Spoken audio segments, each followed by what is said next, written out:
میں آج آپ کے سامنے کچھ مختلف گفتگو کرنا چاہتا ہوں، اور میں چاہتا ہوں یہ جو بھائی باہر ہیں یہ بھی اندر تشریف لے آئیں اور بھائیوں کو جگہ دیں، سمٹ جائیے، موسم بھی کچھ بہتر ہے۔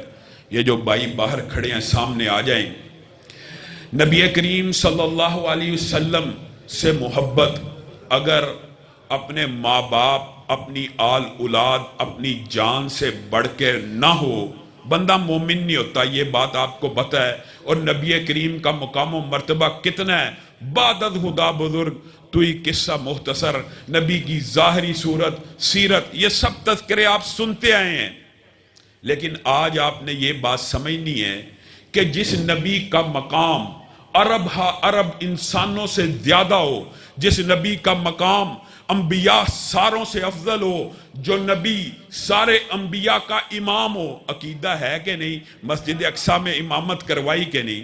جس کی ذات اتنی اعلیٰ ہے، کیا اس کی بات اعلیٰ نہیں ہے؟ جس کی ذات اعلیٰ، بات محلے کے مولوی کی اعلیٰ، ذات نبی کی اعلیٰ، بات امام کی اعلیٰ، ذات نبی کی اعلیٰ، بات پیر فقیر فقیہ کی اعلیٰ، یہ فلسفہ کہاں سے آیا؟ یہ مغالطہ، یہ فتنہ انسان کے دماغ میں کیسے آیا؟ میرے بھائیوں، ابھی میرے بھائی نے ایک بات کی ہے، کیا کہا کہ نبی کریم صلی اللہ علیہ وسلم کی پیدائش کے حوالے سے ایک ساتھی کی تحقیق ہے۔ میں ان کے گوش گزار یہ بات کہنا چاہتا ہوں کہ راجح اور جمہور علماء کے نزدیک بھی نبی کریم صلی اللہ علیہ وسلم کا یوم پیدائش 9 ربیع الاول ہے، اور نبی کریم صلی اللہ علیہ وسلم کے یوم پیدائش کے اوپر بتائیے احمد رضا ہاں بریلوی صاحب، جو بریلویوں کے سب سے بڑے امام ہیں، آپ کو پتا ان کے نزدیک نبی کریم صلی اللہ علیہ وسلم کا یوم پیدائش کیا ہے؟ 8 ربیع الاول۔ پیر عبد القادر جیلانی کے مطابق 2 روایات ملتی ہیں، وہ 10 محرم کے قائل ہیں، بعد نے کہا نہیں 10 ربیع الاول کے قائل ہیں، کاتب نے غلطی کی۔ آگے آئیے، یہاں پہ کچھ بزرگ لوگ بیٹھے ہیں، ایمانداری سے بتلائیے آج سے 30 اور 40 سال قبل یہ جو 12 میلاد آج منایا جا رہا ہے، اس کا نام کیا تھا؟ میں کسی بریلوی بھائی کو طنز تان تشنیع کا قائل نہیں ہوں، محبت سے چاہتا ہوں آج ہماری گفتگو سنیں، اگر ہمارے دلائل آپ کو اچھے لگیں قبول کر لیں، نہیں تو اس کے بدلے میں اپنے دلائل دیں، ہمیں سمجھ آئے گی، ہم بھی قبول کر لیں گے۔ 12 ربیع الاول آج سے 30-40 سال قبل کیا تھا؟ 12 وفات۔ سب کو پتا ہے یہ 12 میلاد میں کیسے منتقل ہوا؟ بالفرض ہو بھی گیا تو یہاں پہ ایک نقطہ ہے، نبی کریم صلی اللہ علیہ وسلم کی پیدائش کے اوپر تاریخ کا اختلاف ہونا، یہ بھی اللہ کی قسم اللہ کی طرف سے ہے۔ بتائیے نقطہ کیا ہے؟ یہاں پہ ابھی کوئی قاری امامت کروائے، قرآن کے اندر ایک زیر یا زبر کی غلطی کرے، پیچھے کسی بھی مسجد میں کھڑا ہو، چاہے دیوبند کی ہو، بریلی کی ہو، اہل حدیث کی ہو، قاری قرآن پڑھے، صرف زیر اور زبر کی غلطی کرے، پیچھے سے ٹوکنے والے کتنے حافظ ہوتے ہیں؟ زیر زبر کی غلطی نہیں کر سکتا۔ جو رب قرآن کی ایسی حفاظت کرنے والا ہو کہ قرآن کے اندر کوئی زیر اور زبر کی غلطی نہیں کر سکتا، اگر دین اور شریعت میں مطلوب و مقصود ہوتا وہ اپنے نبی کی تاریخ پیدائش کی حفاظت نہ کرتا؟ اگر تاریخ کی پیدائش کی حفاظت کس نے کرنی تھی؟ اللہ رب العزت نے، مطلوب نہیں تھا۔ پتہ کیوں نہیں مطلوب؟ انبیاء کتنے ہیں؟ لاکھوں۔ صحابہ کتنے ہیں؟ لاکھوں۔ اولیاء کتنے ہیں؟ لاکھوں۔ تابعین کتنے ہیں؟ لاکھوں۔ ایمانداری سے بتلائیے سب سے زیادہ حق بالفرض آپ کا فلسفہ مان لیا جائے، اور ہے بھی غلط، کہ برتھ ڈے منانی چاہیے، یہ بھی بات یاد رکھیں، یوم پیدائش پہ خوشی کا منانا۔ آج کسی کے گھر بچہ پیدا ہوا، اس دن وہ خوش ہو رہا ہے، نیچرل اور فطری بات ہے۔ اس بات کو 1 سال گزر جائے، اسی تاریخ پہ خوش ہونا، اس میں اور اس میں بھی فرق ہے۔ یہ سالگرہ ہے، یہ برتھ ڈے ہے، یہ تہوار کہاں سے آیا، اس حوالے سے آپ کے سامنے بات رکھوں گا۔ لیکن مجھے ایک بات بتلائیے کہ نبی کریم صلی اللہ علیہ وسلم کی تاریخ پیدائش کے اوپر اتنا جو اختلاف ہے، اتنا اختلاف ہے، اتنا وافر اختلاف، اللہ رب العزت کو نہیں تھا پتا کہ نبی کریم صلی اللہ علیہ وسلم دین کامل، اکمل، مکمل، مجھے ایمانداری سے بتلائیے، کیا نبی کریم نے دین پورا پہنچایا کہ نہیں پہنچایا؟ اگر پہنچایا ہے تو یہ بات بتلائیے، کیا نبی کریم صلی اللہ علیہ وسلم نے عید میلاد النبی کا بتلایا؟ اگر نبی کریم کی یہ ذمہ داری اللہ نے لگائی ہے کہ دین پورا پہنچا کے آنا ہے، اور نبی کریم نے صحابہ کو گواہ بھی بنایا، گواہ بنایا کہ کیا میں نے دین پورا پہنچایا؟ صحابہ نے کہا آپ نے پہنچا دیا۔ آپ ایمانداری سے بتلائیے، عید میلاد النبی جو لوگ مناتے ہیں وہ اس کو نیکی سمجھ کے مناتے ہیں کہ برائی سمجھ کے مناتے ہیں؟ نیکی سمجھ کے مناتے ہیں، اور اس نیکی کا نبی کریم صلی اللہ علیہ وسلم کو علم ہے کہ نہیں؟ اگر یہ نیکی ہے تو آپ نے دلائل اپنے بریلوی بھائیوں کو یہ سمجھانا ہے، اگر یہ نیکی ہے اس کا علم نبی کریم کو تھا کہ نہیں؟ اگر وہ کہیں گے تھا نہیں تو بات ختم۔ اگر علم تھا تو پھر نبی کریم نے یہ علم امت تک پہنچایا کہ نہیں؟ اگر وہ کہیں علم تھا پہنچایا نہیں، معاذ اللہ، نبی کریم صلی اللہ علیہ وسلم نے بات پہنچانے کے اندر خیانت کی ہے۔ میرے بھائیوں، دکھ اور افسوس کی بات پتہ کیا؟ دکھ اور افسوس کی بات یہ ہے کہ ہم بات کرتے ہیں، تانے بھی ہمیں ملتے ہیں، گستاخی کے فتوے بھی ہم پہ لگتے ہیں۔ ہم کہتے ہیں آپ اپنے سگے باپ کا نام اپنے سگے باپ کی جوتی کے اوپر لکھ سکتے ہیں؟ نہیں لکھ سکتے۔ اللہ کی قسم دکھ ہوتا ہے، گستاخ ہم ہیں، فتوے ہمارے اوپر۔ میں کہتا ہوں یہ نعلین مبارک نبی کریم کے ساتھ جو منصوبہ صحیح سند سے ثابت نہیں، بالفرض مان لیا جائے یہ صحیح سند سے ثابت ہوں، یہ نبی ہی کے نعلین کا عکس ہو، مان لیجئے نبی ہی کے نعلین کا عکس ہے، اس عکس کے اوپر آپ کا ضمیر کیسے گوارا کرتا ہے کہ نام محمد کو لکھ دیا جائے؟ نعلین کے اوپر ایمانداری سے بتلاؤ، تمہارے باپ کی، کسی عالم دین کی، کسی ولی اللہ کی جوتی ہو، اس کے اوپر اس عالم دین کا یا باپ کا نام لکھ سکتے ہو؟ پھر اس استقبال کے لیے ان جوتیوں کو لہرا سکتے ہو؟ اگر وہ ایئرپورٹ میں حج کر کے آئے، باپ کی جوتیاں جا کے لہراؤ، باپ تمہیں جوتے مارے گا، کہے گا یہ کیا بات کر دی؟ آپ اس کو عقیدت اور احترام کا نام دیتے ہیں۔ اللہ کی قسم یہ عقیدت نہیں ہے، یہ احترام نہیں ہے۔ عقیدت اور احترام وہ ہے جو بات نبی کریم سے ثابت ہو جائے۔ اگر نبی کریم سے کوئی بات ثابت ہے وہی ہمارے دین کا حصہ ہے۔ آگے آئیے، آپ کیا کرتے ہیں؟ آپ کیک کے اوپر جھوٹ نہیں بول رہا، جائیے سوشل میڈیا اٹھائیے، نبی کریم صلی اللہ علیہ وسلم کی برتھ ڈے، اور دکھ کی بات ہے، اللہ کی قسم دکھ کی بات ہے، یہ تہوار یونانیوں سے آیا، مصریوں میں گیا۔ عیسائی پہلا مذہب تھا، پہلا مذہب جس نے اپنے نبی کی سالگرہ کو، سالگرہ یوم پیدائش اور سالگرہ میں فرق ہے، سالگرہ کو مذہبی تہوار بنا کر کیا کہا؟ کرسمس ہے، ہم اپنے نبی کی سالگرہ کو سیلیبریٹ کریں گے، کیک کو کاٹیں گے۔ مسلمان ان کے پیچھے چلتے چلتے اس حد تک آگے۔ اب بتائیے گستاخ پھر بھی ہم ہیں۔ اور میرے بریلوی بھائیوں، اپنے ضمیروں سے پوچھو، اپنے سینوں کو کشادہ کرو، اپنے دماغوں سے سوچو آپ کیا کر رہے ہو؟ کیک کے اوپر نام محمد لکھ دیا۔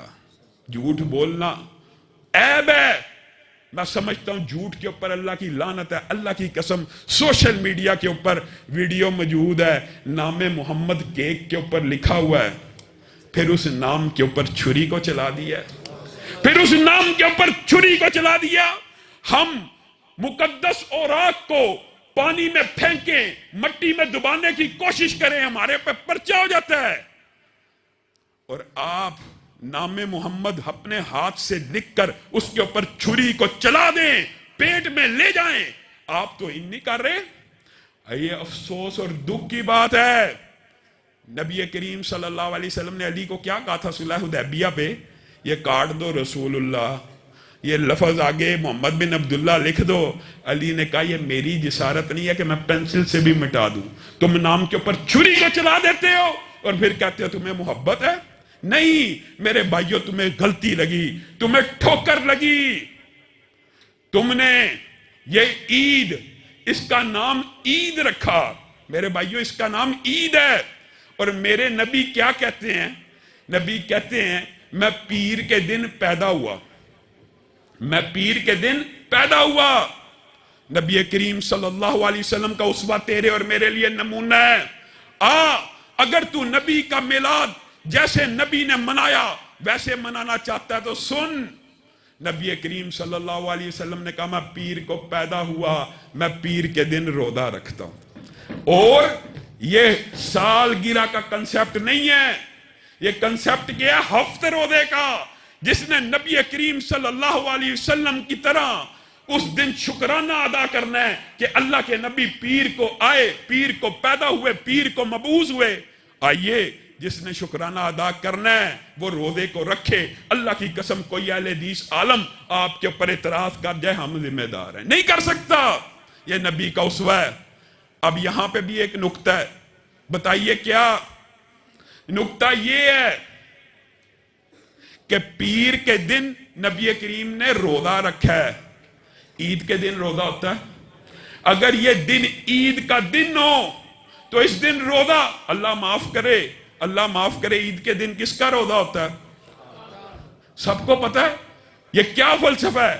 نبی کریم پیر کو پیدا ہوئے، پیر کے دن روزہ رکھا، آپ کہتے ہو نہیں اس دن عید ہے، نبی کہتے ہیں اس دن میں نے روزہ رکھنا ہے، آپ کہتے ہو عید ہے۔ اس بات کی طرف آتا ہوں جو چھوڑ کے گیا ہوں، وہ کیا ہے؟ لاکھوں انبیاء ہیں، لاکھوں صحابہ ہیں، سب سے پہلا حق اگر سالگرہ اسلام میں ہو تو کس کا ہے؟ نبیوں کا ہے کہ نہیں پہلا حق؟ پھر کس کا ہے؟ صحابہ کا۔ پھر کس کا ہے؟ اولیاء کا، تابعین کا۔ آپ بتلائیے دن تو 365 ہیں، افراد تو لاکھوں ہیں، کیسے منائی جائے گی؟ کیسے منائی جائے گی؟ 365 دن تھوڑے ہیں، انبیاء زیادہ ہیں۔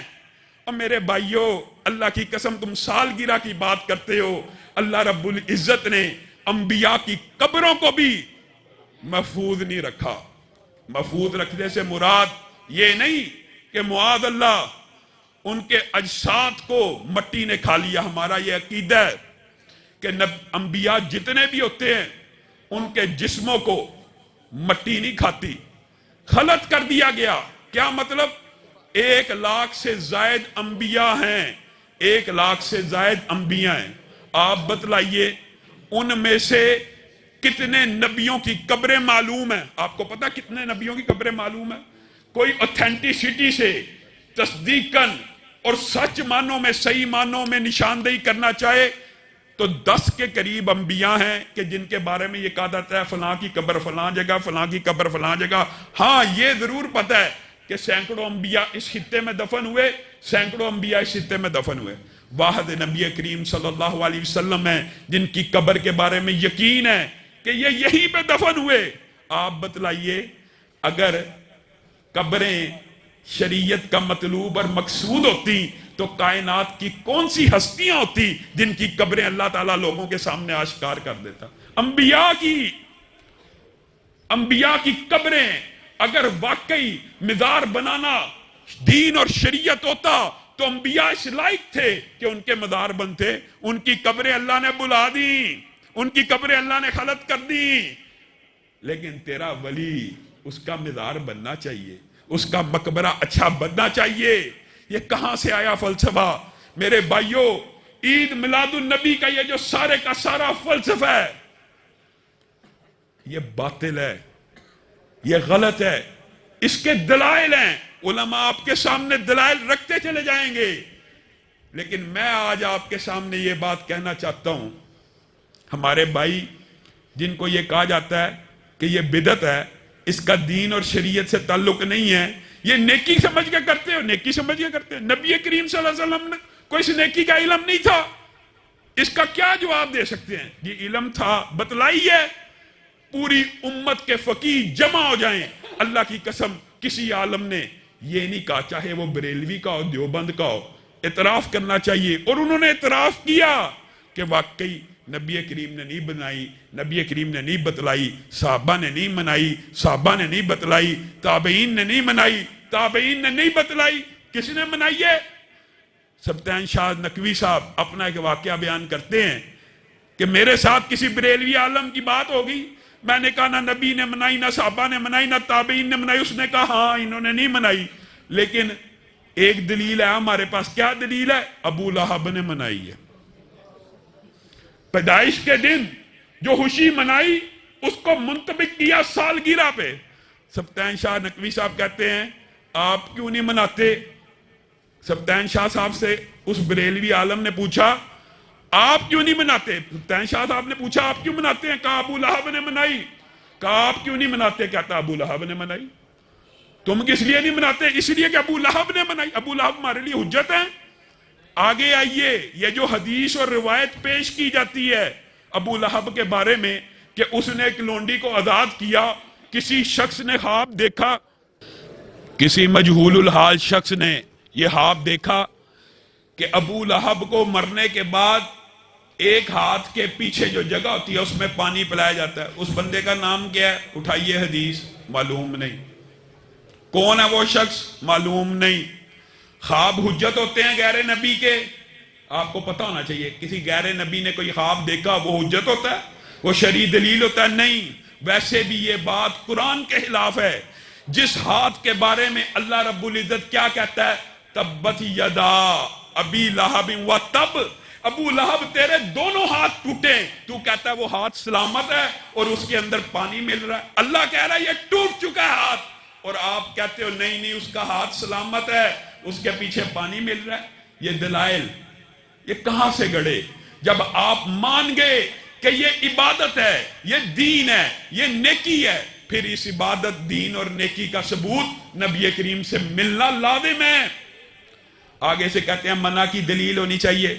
یہ عام طالب علم جو ہمارا مدرسے کی پہلی کلاس میں داخل ہوتا ہے ان کا بھی ہمارا بھی یہ متفق اور اجماعی مسئلہ ہے کہ عبادت کا ثبوت ہونا چاہیے۔ کیا مطلب؟ عبادت صرف وہی قابل قبول ہے جس کے اوپر نبی کی مہر ہے۔ ہم عبادت کے بارے میں بات کرتے ہیں اور جو دنیاوی معاملات ہوتے ہیں نا وہاں پہ دلائل ہوتی ہے منع کے، دلیل ہونی چاہیے۔ پینٹ شرٹ حرام، اس کی دلیل ہونی چاہیے منع کی۔ کپڑوں کے اوپر یہ دنیاوی جتنے بھی معاملات ہیں، تجارت، اٹھنا بیٹھنا پہننا سواری، یہ دنیا کے جتنے معاملات ہیں اس کے اندر منع کی دلیل کیا ہوتی ہے؟ یہ بھی سن لیجیے، ہوتی ہے۔ اگر منع، مرد عورت کی طرح لباس نہیں پہن سکتا، مرد لباس ساتر پہنے گا، مرد میں جو لباس ہوگا وہ کفار سے مشابہت ان کے مذہب میں نہ ہو، یہ چیزیں موجود ہوتی ہیں۔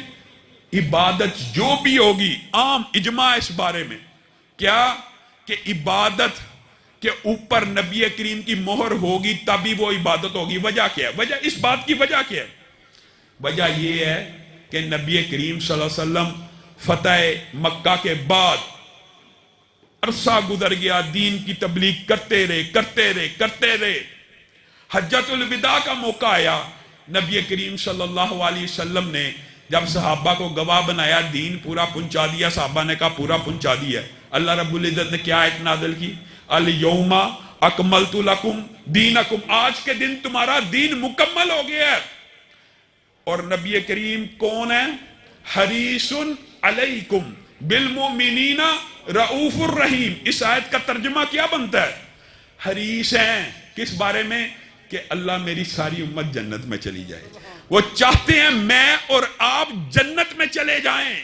وہ نبی ایسا رؤوف الرحیم ہے کہ قیامت کے دن بار بار اللہ کی بارگاہ میں سجدے میں جا رہا ہے، اللہ میری امت کو معاف کر دے، اللہ معاف کر رہا ہے، سجدہ سجدہ سجدہ، شفاعت کی حدیثیں پڑھیں حیران رہ جائیں گے، حتیٰ کہ آخری سجدے پہ پہنچیں گے اور گمان کریں گے، گمان کیا کریں گے؟ کہ شاید میری امت کا کوئی شخص اب جہنم میں نہیں ہے، تب سر اٹھائیں گے۔ یہ نبی جو دنیا میں بھی حریص ہے، آخرت میں بھی جہنم سے بچانا چاہتا ہے، وہ نبی نیکی کا کوئی کام بغیر بتائے چلا گیا؟ وہ نبی دین کا کوئی کام رہتا تھا، جو تجھے تو وہی آ گئی، نبی کو نہیں پتا چلا۔ جی نبی کریم چپکے سے اٹھے تھے، معاذ اللہ، نبی کا یہ مقام ہوتا ہے، نبی چپکے سے اٹھے تھے، حضرت عائشہ کو بھی نہیں تھا پتا چلا، جنت البقیع میں چلے گئے، ساری رات عبادت کی، چپکے سے معاذ اللہ واپس آئے اور سو گئے، امت کو خبر نہ ہو جائے، امت اس رات عبادت نہ کر لے، امت جنت میں نہ چلی جائے۔ یہ مولوی نے تمہیں غلط پٹی پڑھائی ہے، یہ مولوی نے تمہیں باطل استدلال سکھایا ہے۔ اللہ کی قسم ہم نبی کے بارے میں یہ ایمان اور یقین رکھتے ہیں، نبی تو ایسے ایمانت دار ہیں۔ ایمانداری سے صرف ایک مثال دوں گا، اتنا ایمانت دار نبی کو ہی ہو سکتا ہے، احد میں زخمی ہے، احد میں دندان شہید ہو گئے، چہرہ بھی لہو رنگ ہے، پاؤں بھی، کپڑے بھی، غم میں ہیں، غصے میں ہیں، اچانک منہ سے کیا الفاظ نکلے؟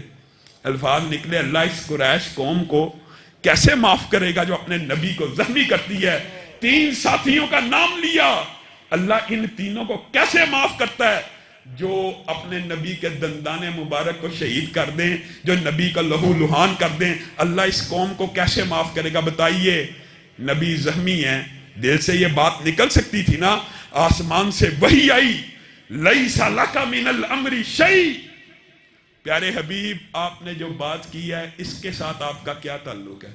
نبی نے چھپا لی، نبی اسی وقت بتا رہا ہے کہ آسمان سے وحی نازل ہوگی، یہ اتنا امین نبی ہے، یہ جو میں نے پچھلی بات کی ہے اللہ نے ریجیکٹ کر دی ہے، اور اللہ رب العزت نے فتح مکہ کے اندر سارے قریش کے اسلام کو قبول کر لیا، اللہ نے معاف بھی کر دیا۔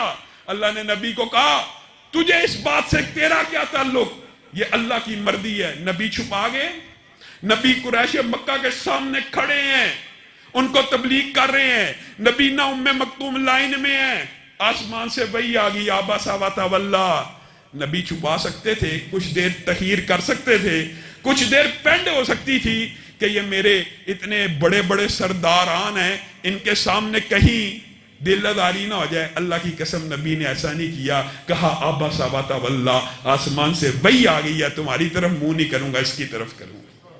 یہ نبی اتنا ایمانت دار ہے، تم کہتے ہو نہیں نہیں نیکی کا کوئی کام بغیر بتائے دنیا سے چلا گیا، ایک اتنا بڑی عبادت کا فعل جو تو نے گڑ لیا۔ اچھا پھر جب یہ دلائل دیے جاتے ہیں نیت نیک ہونی چاہیے، نیت نیک ہونا کوئی مسئلہ نہیں، نیت کے اوپر اعمال کا دار و مدار نیتوں کے اوپر ہوتا ہے، درست بات ہے نیت، لیکن جتنی مرضی اچھی ہو اس کے اوپر بھی مہر نبوت ہوگی تو قابل قبول ہے۔ ابو بردہ جانتے ہیں نا، صحابی رسول ہیں، بتائیے کس عمدہ نیت کے ساتھ، یہ بھی ایک لمبا چوڑا اور طویل مضمون ہے، ایک مثال آپ کے سامنے رکھتا ہوں، کتنی عمدہ نیت کے ساتھ نبی کریم کے پاس آئے، اے اللہ کے رسول آج ابو بردہ اٹھا ہے، فجر کی نماز پڑھی ہے، سورج نکلا ہے، سب سے پہلے بکری کی گردن پہ چھری کو پھیرا ہے کہ میرے محلے کے غریب ہیں، سب سے پہلے ان کے گھر گوشت جائے، ابو بردہ کی بکری کا جائے۔ نیت نیک ہے کہ بد ہے؟ بتائیے کتنی عمدہ نیت ہے۔ نبی کریم کی پیشانی کے اوپر سلوٹیں پڑ گئیں، کہا ابو بردہ تیری بکری گوشت کی بکری ہے، صدقے کی بکری ہے، لیکن اگر تو قربانی کرنا چاہتا ہے تو پہلے عید کی نماز کو ادا کر۔ آپ پورے کا پورا دین ایجاد کر لیں، نبی کی مہر موجود نہ ہو تو قربانی، بتائیے ایمانداری سے، نماز عید 2 رکعت کتنی دیر میں پڑھ لیتے ہو؟ 4 منٹ، اور 4 منٹ پہلے سے کیا فرق ہے؟ اگر 4 منٹ پہلے کے اوپر نبی کی مہر نہ ہو، صحابی رسول ہو، ولی نہیں، پیر نہیں، فقیر نہیں، صحابی رسول ہو، نیک نیتی کے ساتھ بکری کو ذبح کرے، اللہ اس کی قربانی کو قبول نہیں کرتا، صدقے کی بکری مانتا ہے، گوشت کی بکری مانتا ہے۔ اسی طرح اگر بات آئی ہے تو سمجھ لیجئے، ابھی عید قربان گزری، آپ میں سے کوئی بندہ حلال روزی کماتا ہے، حلال روزی سے 60-70 ہزار روپیہ اکٹھا کیا، بازار میں گیا، حلال تجارت کی، ایک گائے لے آیا، گائے لے کے گھر آیا، حلال جانور ہے گائے، قربانی کی نیت سے لے کے آیا ہے، حلال پیسوں سے لے کے آیا ہے، کان کٹا ہوا نکل آیا ہے، بتائیے قربانی لگ جائے گی؟ کیوں نہیں لگے گی؟ کیونکہ نبی کریم صلی اللہ علیہ وسلم نے اس کو عیب کہا ہے۔ میرے بھائیوں رک جاؤ، قربانی کے اندر عیبدار قربانی نہیں لگتی، لیکن نماز عیبدار بھی قبول ہے، نماز عیبدار بھی قبول، حج عیبدار بھی قبول، عمرہ عیبدار بھی قبول، عیدیں عیبدار بھی قبول، قربانی صرف قبول نہیں ہے۔ کہاں سے فلسفہ آیا؟ باقی ہر چیز عیبدار۔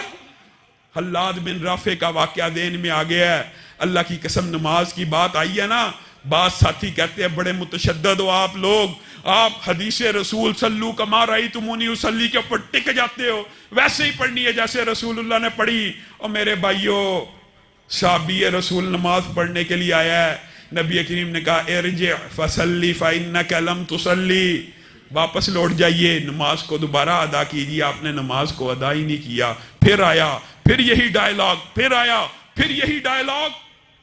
صحابی نے کہا حلاد بن رافع نے، اے اللہ کے رسول مجھے اس سے بہتر آتی نہیں، مجھے بتلائیے عیب کیا ہے، عیب کیا ہے اس میں؟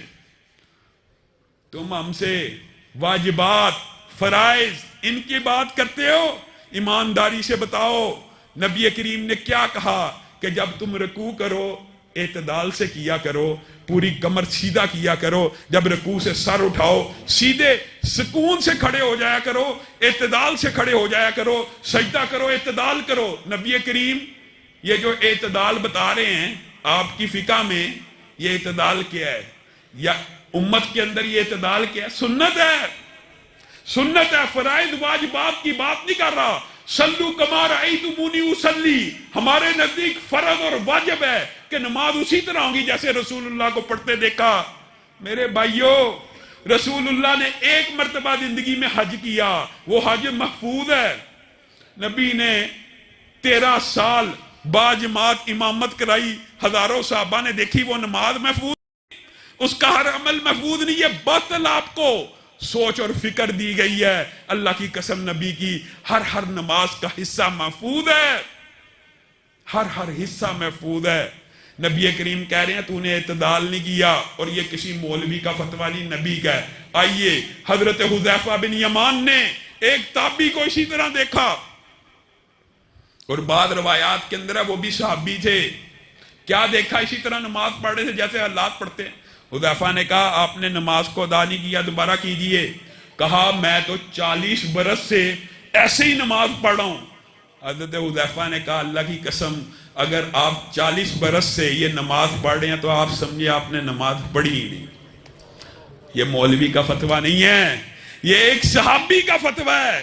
کس کو دے رہا ہے؟ تابعی کو دے رہا ہے کہ اگر آپ نے اعتدال کی سنت کو چھوڑ کے یہ نماز پڑھی ہے، آپ ہمارے سے فرائض چھڑاتے ہیں، واجبات چھڑاتے ہیں، اگر اعتدال سے نہیں پڑھی آپ نے نماز ہی نہیں پڑھی۔ اور نصیحت بھی کرتے ہیں، ان کو نصیحت بھی کرتے ہیں کہ میری آپ کو نصیحت ہے کہ آپ اپنی نماز کو درست کریں، ایسا نہ ہو کہ کل قیامت کے دن کہیں اللہ آپ کو امت محمدیہ ہی میں سے نہ اٹھا، یعنی ایسا نہ ہو جائے کہ آپ یہ عمل کرتے چلے جائیں۔ نبی کریم صلی اللہ علیہ وسلم کی مہر ہر عمل کے اوپر ہونا اس طرح لازم ہے، ایک طرف 40 برس کی نماز صرف اعتدال کے بغیر ہو، چاہے تابعی ہو، قبول نہیں، اور دوسری طرف مولانا حنیف ربانی صاحب کو علم ہے، سنن نسائی کی حدیث ہے، جس نے صرف 2 رکعت نماز ویسے پڑھ لی جس طرح رسول اللہ صلی اللہ علیہ وسلم نے پڑھ لی، اللہ کی قسم وہ ایسے ہو جائے گا جیسے آج ماں کے پیٹ سے پیدا ہوا۔ آپ رسول اللہ کی حدیث کو کمتر سمجھتے ہیں، آپ رسول اللہ کے قول کو، ذات تو اعلیٰ پوری امت مانتی ہے، لیکن اللہ کی قسم بات اعلیٰ وہی مانتے ہیں جن کے دل میں حدیث کا احترام ہے۔ حدیث کے احترام کے اوپر ایک بات کر کے میں اپنی بات کو ختم کروں گا۔ نبی کریم صلی اللہ علیہ وسلم بیٹھے ہوئے ہیں، نام لے کے صحابہ کو کہا کل غزوہ تبوک کے اوپر روانہ ہو جانا، فلاں فلاں فلاں۔ اگلے دن جمعہ پڑھانے کے لیے مسجد میں آئے، جمعہ پڑھا رہے ہیں، سامنے دیکھا عبداللہ بیٹھے ہوئے ہیں۔ عبداللہ آپ کو میں نے کہا تھا کہ آپ غزوہ تبوک پہ روانہ ہو جانا، آپ روانہ نہیں ہوئے۔ نیت نیک، دیکھیے عبداللہ کی نیت کیا ہے۔ عبداللہ کہتے ہیں میں نے سوچا شاید زندگی کا آخری مارکا ہو، پتہ نہیں اللہ تعالیٰ زندگی میں پھر جمعہ ادا کرنے کی مہلت آپ کے پیچھے دیتا کہ نہیں. خواہش تھی آخری زندگی کا جمعہ آپ کے پیچھے ادا کروں. سواری اللہ کے رسول باہر کھڑی ہے، سامان تیار ہے، تیز رفتار ہے، فوری پہنچ جاؤں گا. خواہش یہ تھی کہ مسجد النبوی میں جمعہ ادا کروں جس میں ایک نماز 1000 کے برابر ہے. رسول اللہ صلی اللہ علیہ وسلم کی پیشانی پہ سلوٹ پڑ گئی، میرا اور آپ کا عقیدہ اور منہج بتا دیا. کہا عبداللہ تو سمجھا نہیں، اللہ کی قسم زمین بھر کے سونا لے آ، زمین بھر کے سونا لے آ، اللہ کی بارگاہ میں خلوص نیت سے خرچ کر دے تو ان کے مقام و مرتبے کو نہیں پہنچ سکتا جو میری حدیث کو سن کے روانہ ہو گئے ہیں. ایک حدیث کو سن کر روانہ ہونے والے کا اجر یہ صرف سننے کا ہے.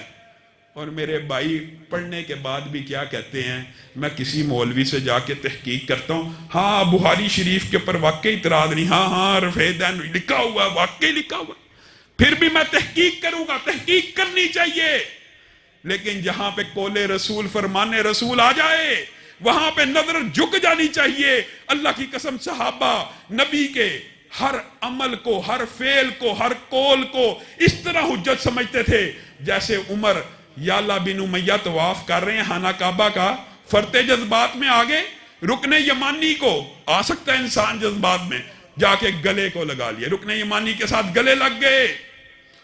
حضرت عمر نے درہ نکال لیا، ما تفت مع الرسول، کیا تو نے رسول کے ساتھ طواف نہیں تھا کیا تھا؟ کیا رسول اللہ صلی اللہ علیہ وسلم اس کو گلے لگایا تھا، اس کو بوسہ دیا تھا؟ اللہ کی قسم یا اللہ بعد آ جا، اگر تو نے حجر اسود کے علاوہ کسی اور رکن کو، کسی اور کونے کو چوما میں تجھے درے لگاؤں گا. نیت بات تھی یالا بن امیہ کی، نیت کی بات کرتے ہو اندہ نیت کے ساتھ. ایک تابعی حضرت ابو بکر کے سامنے کہہ رہا ہے لبیک یا ذا المعارج، لبیک یا ذا المعارج.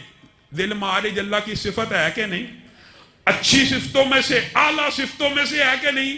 بتائیے لبیک اللہم لبیک یا لبیک یا ذا المعارج میں کیا فرق ہے؟ کوئی فرق نہیں ہے، دونوں کا ترجمہ ایک ہے، ترجمہ ایک ہے.